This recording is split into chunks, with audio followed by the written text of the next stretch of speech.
हाय, मी आहे मिथुन पाटील आणि आता मी तुम्हाला दाखवत आहे की हा कोणगावचा जंगल आहे. या कोणगावच्या जंगलामध्ये भरपूर अशी लोक ती मेल्या तिथे आणि ते जंगलामध्ये भटकले तर ते कधीच वापस आले नाही. तर मी तुम्हाला आज दाखवतो तर या जंगलामध्ये गेल्यावर कसं जगायचं, कसं कोणती वस्तू कशी खायची, कसं जगायचं हे तुम्हाला दाखवतो. माझ्या पाठीमागे या आणि माझ्या पाठीमागे माझे कॅमेरामॅन दुर्गेश पाटील. पाठीमागे या. आता मी तुम्हाला सांगतो इथे कसा जगायचं आहे. या माझ्या पाठीमागे. आणि हा एक झाड आहे, हा मौदोराचं झाड, मौदोरा. याच्यापासून दारू बनवतात लोक, गावठी दारू. तर आता याचे फळ असतात ना ते एकदम गोड असतात, पण याचं पिकलेलाच फळ खायचा असतो. तो पिकलेला फळ एकदम चिक्कू सारखा लागतो. कसा? चिक्कू सारखा. आता पिकलेला फळ मला शोधावं लागेल.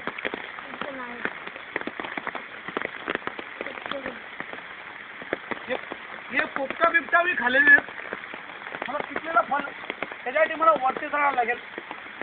पण पाऊस पडतं ना, मला पाय घसरला तर बरी जाऊ मी खाली येईल, पण मी यावर रिस्क घेत नाही.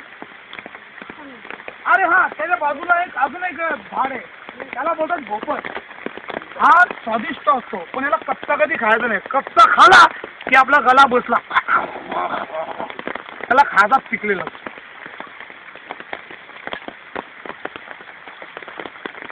हा भेटला मला भोपर आणि त्याला पहिले धुणं गरजेचं आहे. त्याला त्यावेळेस जास्त करून आता आपल्याला इथं काय, आता चांगला नाश्ता तर भेटू शकणार, इथं 5 स्टार हॉटेल तर नाही. आता याला असंच खायचा.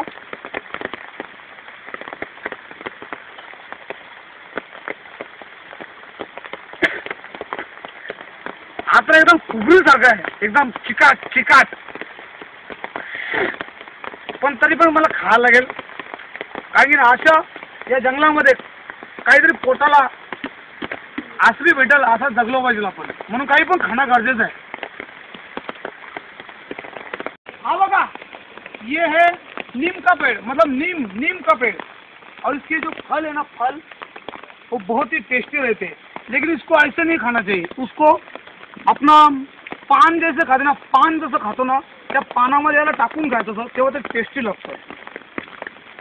ये देखो, मुझे यही पे मिला है, लेकिन उसका कोला पत्ता लेना चाहिए. कोला पत्ता एकदम पुराना नहीं. इसको ऐसे लपेटना चाहिए और उसको घिसना चाहिए, तंबाकू और मावे की तरह से घिसते, और उसे ऐसा खाना चाहिए.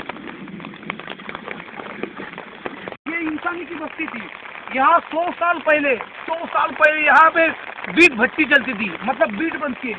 ये देखो, ये बिल्डिंग बनने के लिए, घर बनने के लिए यूज करते, लेकिन ये खराब है. लेकिन इसको कहते हैं खंगरी ईट. क्या कहते हैं? खंगरी ईट. ये किसी काम की नहीं, इसलिए मैं आगे जा रहा हूँ. ये देखो, यहाँ पे एक गड्ढा है, ये नदी का पानी. ये यहाँ इतना जमलेला पानी, एकदम जमा हो, साठा हुआ है पानी.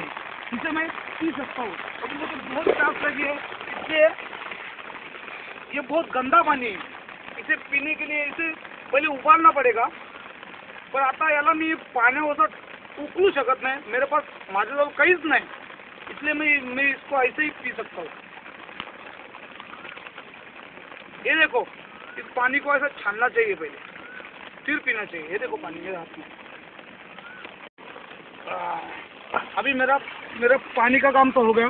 अभी मुझे ढूंढना है खाना, इसलिए मेरे पीछे आओ.